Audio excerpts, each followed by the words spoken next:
The fourth trip, Major Charles Kettles lifts off from the landing zone. His helicopter is overloaded, overweight by 600 pounds, maybe 700. 13 people on a Huey designed for 8. He's made 3 trips into this hell today. May 15th, 1967. The Song Tra Khao riverbed near Duc Pho, each trip through a gauntlet of enemy fire that would make sane men turn back. His helicopter is shot to pieces, fuel leaking, windshields shattered, tail damaged. A mortar round nearly killed him on the last approach. His gunner took machine gun fire, lost his left leg, but everyone is out. 44 men. Extracted, safe. The mission is complete. Then the radio crackles. 8 troops still on the ground. Kettles looks down at the landing zone. The other helicopters are heading home. The gunships are gone. Out of ammunition, out of fuel. The Air Force has been called off. The artillery is silent. 8 men, trapped, about to be overrun. Every rational calculation says there's no way to save them. No support, no cover. 1 damaged helicopter against an entire North Vietnamese battalion. Charles Kettles makes the only decision he knows how to make. He banks the helicopter around. "I happened to be there," he would later say, with the equipment to do it. This is the story of the man who made 4 trips into hell and waited 49 years for anyone to properly recognize it. Charles Seymour Kettles was born on January 9th, 1930, in Ypsilanti, Michigan, the son of Canadian immigrants. His father signed up to be a pilot for the United States military the day after Pearl Harbor. Charles grew up around planes, around military service, around the understanding that when your country calls, you answer. Kettles was born to fly. That's what people who knew him said. He just assumed everyone would want to fly. That's how natural it was to him. In 1953, Kettles received a draft notice. The Korean War was winding down. He was 23 years old, working 2 full-time jobs, exhausted. The draft notice was an escape, an opportunity to sleep in to as late as 6 in the morning, he joked. But more importantly, it was a chance to fly. The army sent him to Korea, post-war, then Japan, then Thailand. He flew, he served, he learned, he married, had children. One would eventually fly for the Navy, following in the family tradition. After his service, Kettles returned to Michigan and opened a Ford dealership with his brother, putting cars in driveways across Michigan, building a life. But by 1963, the United States was getting involved in Vietnam. The military was screaming for pilots. They needed experienced aviators, men who knew how to fly, men who could train others. Kettles went back on active duty, made the transition from fixed-wing to helicopters, mastered the Huey, the iconic UH-1D, the workhorse of Vietnam. In February 1967, Major Charles Kettles landed in Vietnam, a platoon leader and aircraft commander with the 176th Aviation Company, part of 14th Combat Aviation Battalion, American Division. He questioned why anyone would be at war, he remembered later. Vietnam had so much territory that seemed unused. It was an absolutely beautiful country. Flying a helicopter was the best way to see it. Up 1,000 feet or so above the jungle canopy, the humidity decreased. Crews flew with the doors removed, weight-saving measure, free air conditioning. It was wonderful, his gunner specialist, Roland Scheck, remembered. Like a motorcycle in the sky, going 160 miles an hour. It wasn't gorgeous if you were down there working in one of those rice paddies, but if you flew over it, it was wonderful. Pilots flew 10 hours a day typically, sometimes 16 or 17 hours. Being shot at was routine. Having an aircraft shot up happened every day. That was one tough unit, said retired Lieutenant Colonel Ronald Roy. If they were there, we were there. It was like brothers taking care of each other. By early May 1967, things got hairy near Duc Pho in the Highlands. Multiple engagements, heavy casualties. The enemy was everywhere. On May 14th, Kettles and another pilot rescued 6 soldiers from a B-52 bomb crater. Minutes before another bomb strike, he earned the Distinguished Flying Cross for his actions. That award would be completely overshadowed by what happened the next day. May 15th, 1967 started before dawn. The 176th Aviation Company inserted a reconnaissance patrol into a valley soldiers nicknamed Chump Valley, because only a chump would go there. The men confronted a large enemy force almost immediately. Sergeant Dewey Smith's weapons platoon and his company's 3rd platoon were called as reinforcements. 80 Americans against a battalion-sized North Vietnamese force, maybe 400, maybe more. The enemy really opened up on us, Smith recalled. It was just continuous. The North Vietnamese attacked from a fortified complex of deeply embedded tunnels and bunkers, shielded from suppressive fire, on high ground, with automatic weapons, machine guns, mortars, and recoilless rifles. The battle seemed hopeless from the beginning. A small, shallow creek and a few trees and bushes between 80 Americans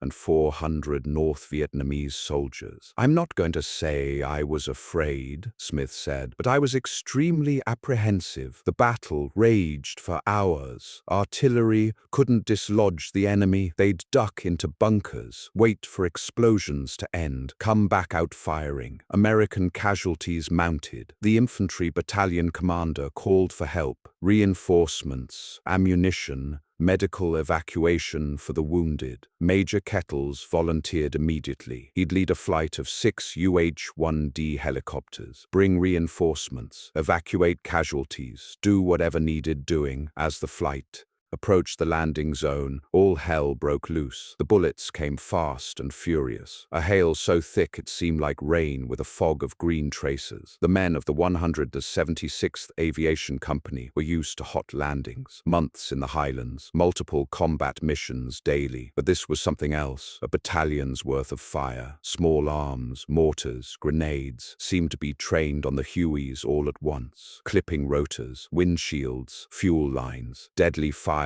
from multiple directions. Soldiers were hit and killed before they could leave the arriving lift helicopters. Kettles refused to depart until all helicopters were loaded to capacity. Wounded out, reinforcements delivered. He wasn't leaving anyone behind. Then he returned, with full knowledge of the intense enemy fire awaiting his arrival, bringing more reinforcements, landing in the midst of enemy mortar and automatic weapons fire. A round seriously wounded his gunner.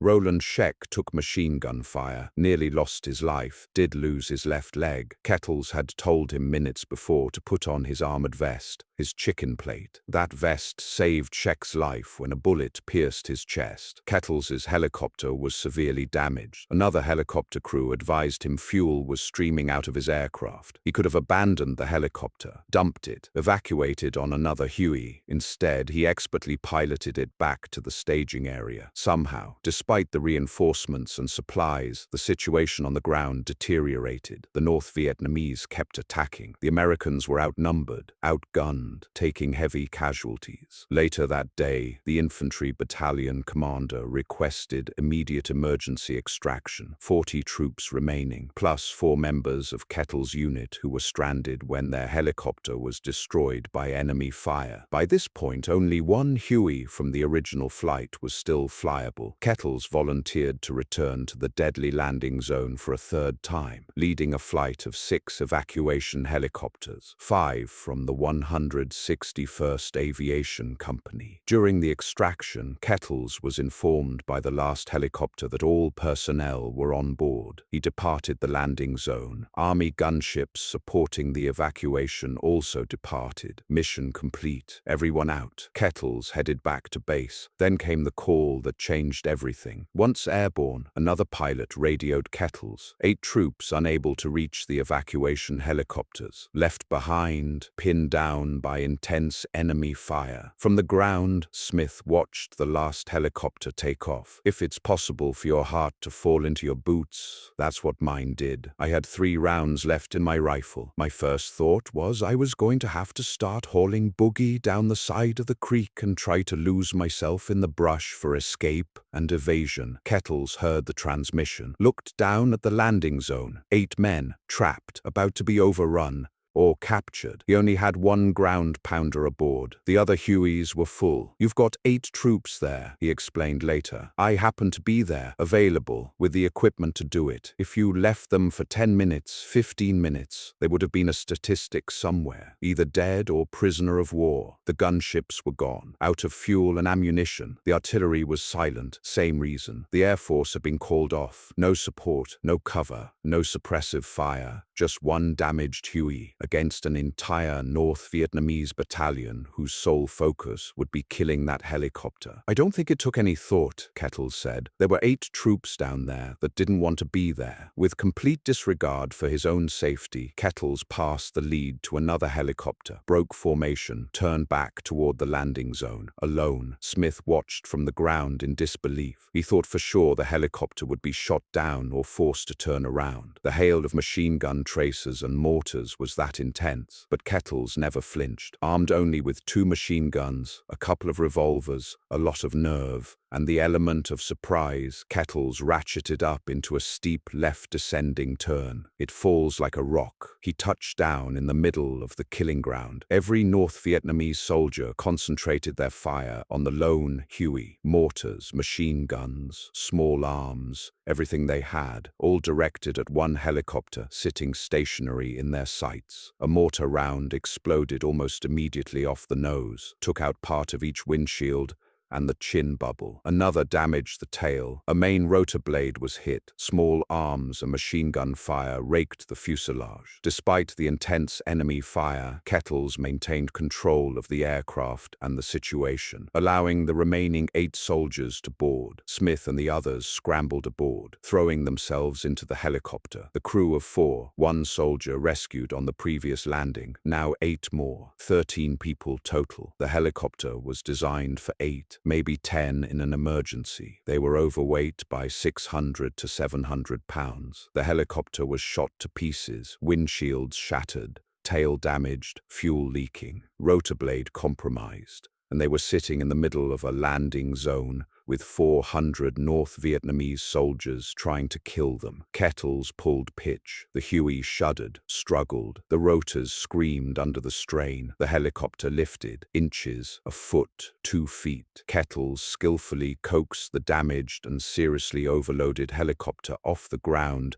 in a series of hops along a nearby dry riverbed at the edge of the landing zone, building speed, building lift, getting the hell out. Enemy fire chased them, bullets snapping past, tracers streaking by. Somehow, miraculously, they cleared the tree line, cleared the enemy positions, made it out. It was unbelievable he was able to bring it in considering the amount of fire he was receiving, Smith said. 44 men extracted that day, none killed, none captured, all because one helicopter pilot made 4 trips into hell, the 4th trip alone, unsupported, into fire so intense it should have been suicide. Kettles landed back at base. The crew climbed out, looked at the helicopter, counted the damage. It was a miracle the aircraft flew at all. A miracle Kettles controlled it. A miracle everyone survived. The 176th Aviation Company submitted paperwork recommending Kettles for the Medal of Honor, the nation's highest award for valor. The recommendation came back downgraded. Distinguished Service Cross, the 2nd highest award. Kettles accepted it, didn't complain, didn't protest. He'd done his job. The 44 got out. None of those names appear on the wall in Washington. There's nothing more important than that. He returned to Vietnam for a second tour, October 1969 through October 1970, commanded the 121st Assault Helicopter Company in the Delta. He found his childhood sweetheart, Anne, and remarried, retired from the Army in 1978, went back to school, earned his bachelor's degree, then his master's degree at Eastern Michigan University. He helped found the Aviation Management degree program at EMU, taught there, worked for Chrysler Pentastar Aviation until his retirement in 1993. He lived quietly in Ypsilanti, Michigan with Anne, raised 10 10 children, had grandchildren, lived a normal life, never made a fuss about what happened on May 15, 1967. Then a local historian came to interview Kettles for the Veterans History Project. He dragged the story out of Kettles, wanted to know more, thought Kettles deserved more than the nation's second highest honor. He believed Kettles deserved the Medal of Honor, started contacting Kettles' old battle buddies for statements, got Congress involved, got the Army to reopen Kettles' file. He definitely deserves the Medal of Honor, Smith said. He was one of 8 men whose lives Kettles saved. I really can't express how much respect I have for him. I'm sure it had to take a lot of courage. He might have been doing his job, but he did a hell of a good job. Smith's children, grandchildren, and great-grandchildren existed because Kettles made that 4th trip. Roland Scheck, Kettles' gunner, agreed. He should have been upgraded 40 years ago. On May 16,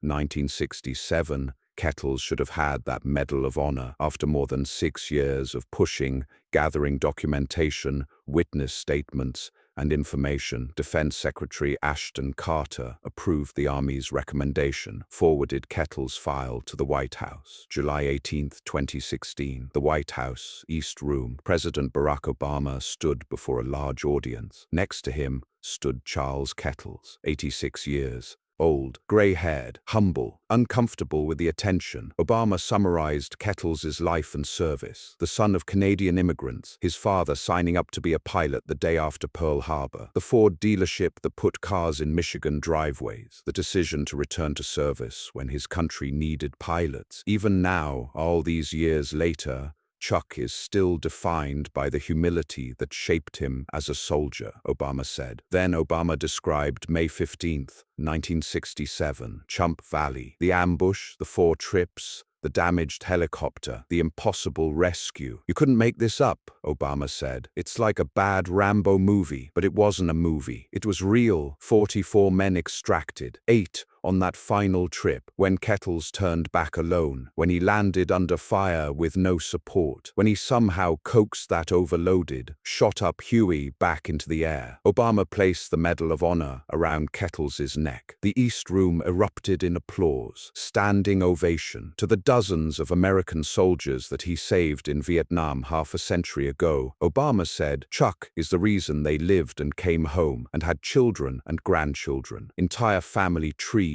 made possible by the actions of this one man. Kettles stood at attention, his wife Anne beside him, 8 of their 10 children present, 3 grandchildren, the men he'd served with, including Scheck and Smith, the men whose lives he'd saved. After the ceremony, reporters asked Kettles about that day, about the fear, about the 4th trip. It seems like a hell of a fuss for something that happened 50 years ago, Kettles said. That was Charles Kettles. Humble, understated, uncomfortable with being called a hero. We got the 44 out, he said. None of those names appear on the wall in Washington. There's nothing more important than that. Charles Kettles died on January 23, 2019, in Michigan. He was 89 years old. The Medal of Honor is not mine alone, Kettles had said after receiving it. You've got 74 crew members out there. It belongs to them as much as it belongs to me. The bottom line is simply that those 44 did get out of there and are not a statistic on the wall in DC. The rest of it is rather immaterial, frankly. That was his perspective. The medal mattered because it honored everyone who fought that day, everyone who flew, everyone who risked their lives. But to the 8 men on the ground when Kettles made that 4th trip, it was deeply personal. Smith watched that helicopter turn back, watched it descend through impossible fire, watched it land,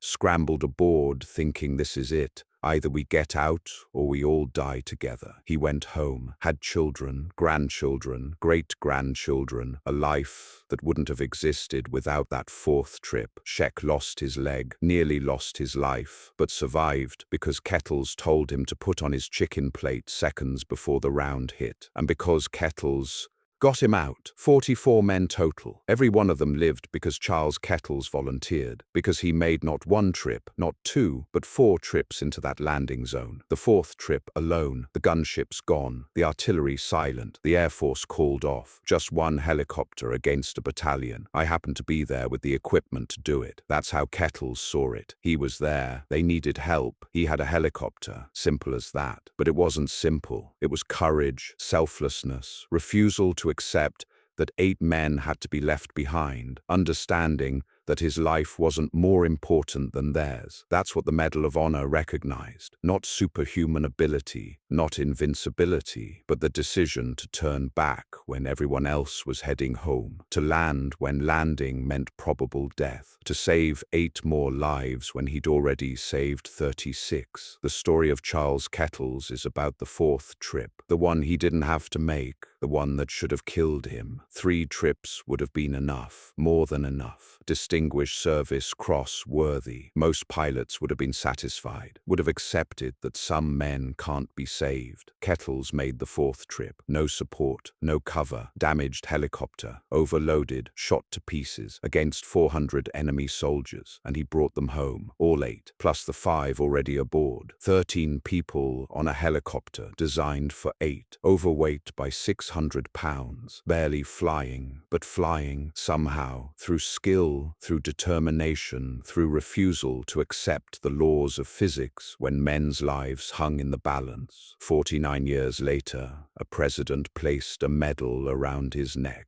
Entire family trees made possible by one man's actions. That's Charles Kettles. Pilot, hero, humble man who never wanted the fuss. But the 8 men on the ground that day wanted the fuss, needed the fuss, fought for 49 years to make sure everyone knew what Kettles did. He saved us, Smith said simply. He came back when everyone else left. He landed when landing was suicide. He got us out. That's the 4th trip. That's why it mattered. That's why the medal was 49 years overdue. Entire family trees. Generations of people who exist because one helicopter pilot said I happened to be there with the equipment to do it. Charles Seymour Kettles, Major, Lieutenant Colonel, Medal of Honor recipient, the man who made the 4th trip.